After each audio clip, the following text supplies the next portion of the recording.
The Orlando Magic had the most significant jump in wins in the Eastern Conference last season, and while they did still finish in 12th place, they're about to shock a lot of people, and here's why. The first reason they could shock everyone is Paolo Banchero, the reigning Rookie of the Year. He averaged an impressive 20 points, 7 rebounds, and 3 assists while shooting 42% from the field, 29% from 3, and 73% from the free throw line. It's obvious the Magic art is making him their #1 option and focal point offensively. He could score almost at will anywhere on the court, and he was averaging 20 points while shooting poorly from 3. So now, just imagine how much his offense could improve if he developed a nice stroke from deep. But one of his strengths is scoring in the restricted area, or the paint. He finished 62% of his shots on 5 attempts in the restricted area, and while that isn't the highest number of attempts, it still lets you know he is hugely efficient down low. The 20-year-old weighs over 250 pounds, so there aren't many forwards in the NBA who can stop him if he gets deep post position.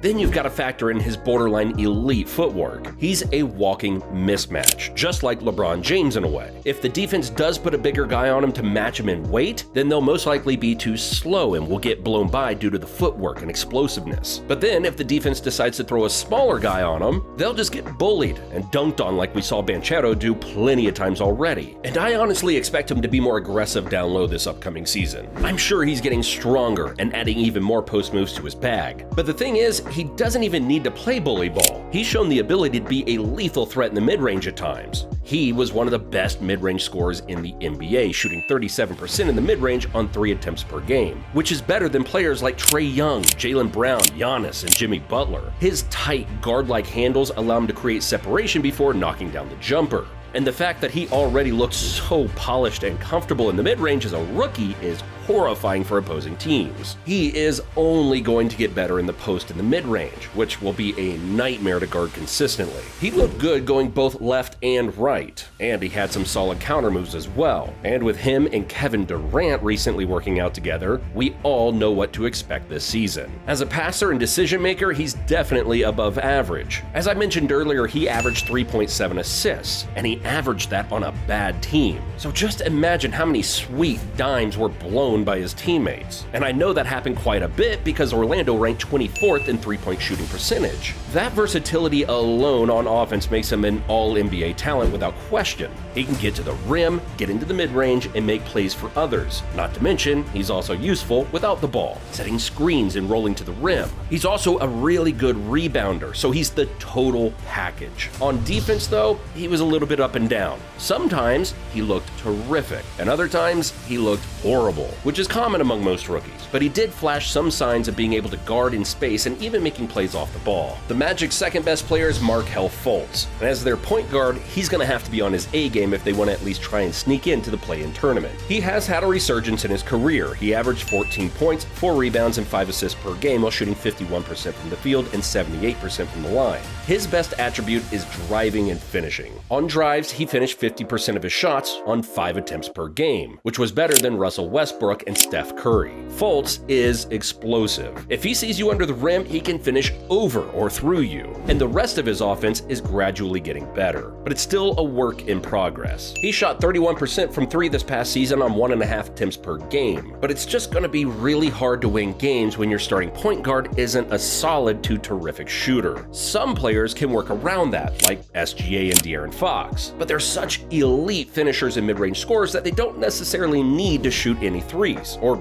at least rely on it. And I think we can all agree that Fultz isn't on that level. But even with that being said, he still does a lot of things right, such as facilitating. He's coming off a career high in assists, and with Banchero improving as a scorer, I can safely assume that Fultz will be setting him up nicely. And going into their second year as teammates, their chemistry has likely enhanced drastically. On defense is where he stands out from a lot of other point guards. Fultz has transformed into an elite, tenacious defender with his hands and playing off the ball. He averaged 1.5 steals per game in just 29 minutes, showing just how active he is on that end of the court. He's overall an excellent all-around two-way guard, and I'm looking forward to seeing his progression. Speaking of an all-around player, that brings us to Franz Wagner, and he has a strong case of being the Magic's second best player. He averaged an imposing 18 points, 4 rebounds, and 3.5 assists per game while shooting 36% from 3 and 48% from the field. Franz is the ultimate glue guy, and the fact that he's just 21 years old putting up those numbers may indicate that he'll be more more than just a glue guy. He's sort of like a much taller Austin Reeves. They aren't necessarily elite at any one thing, but they are fundamentally sound and have incredibly high IQ and are high feel players. They know when to cut and when to push the pace. They hustle in transition, make a good amount of catch and shoot threes, and Franz is a terrific free throw shooter. He's intelligent, efficient, and simple, and sometimes those can be the most demanding players to go against. As he steadily improves his handle and shot creation,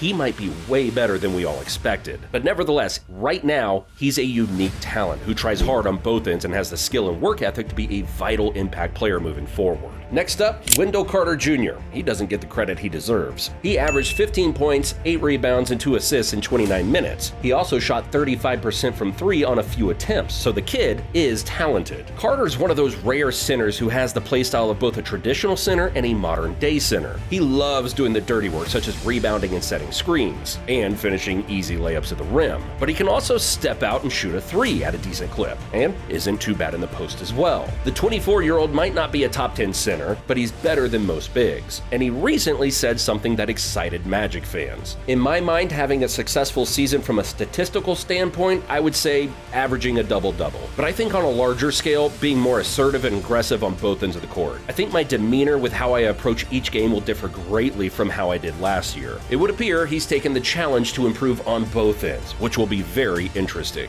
Then coming off the bench, you have Cole Anthony. And some may think he should start and play the shooting guard position next to Fultz, but Gary Harris will most likely keep that spot for defensive purposes. Anthony averaged a respectable 13 points and 4 assists while shooting 45% from the field, 36% from 3, and 89% from the free throw line. So offensively, he's perfect for what his role requires. He can create easily with those shifty handles, and 36% from deep isn't too bad either, especially considering he shot 33% a year prior. That shows he's been in the lab working, which is always a great sign. And Orlando's bench depth doesn't stop there, because they still have Jalen Suggs, who, now that I think about it, will most likely start over Gary Harris. But then again, at the same time, Suggs only shot 31% from 3 compared to Harris, who hits over 40. They average similar numbers other than that, but it doesn't matter if Suggs is coming off the bench or starting. He's gonna be valuable, especially on defense. He and Fultz are two defenders who will get after you, but so will Fultz and Gary Harris. And while we're on defense, their rookie Anthony Black is projected to be a good one. He was one of the best perimeter defenders in all of college basketball last year for the Arkansas Razorbacks, with many saying he might have been the best. And what many people don't realize is that the Magic ranked 18th in defensive rating, which is remarkable considering that they placed 13th in the conference. That lets you know that they are only a player or two away from near the top 10, and Anthony Black could be that guy. Then throw in Joe Ingles, who will provide that veteran presence in the locker room and can still shoot lights out from 3. Ingles shot 41% from 3 in 46 games he played for Milwaukee last season, so that could be huge for Orlando if he can stay healthy and compete on defense. And Anthony Black isn't their only rookie with high potential, because Jet Howard from Michigan is by far the better offensive player. In the Summer League, he showcased the ability to create at a high level. So all in all, the Orlando Magic are loaded with young talent from top to bottom. They have offense and defense. Now they just need to be able to put it all together consistently while Paolo Banchero leads them. But what do you think?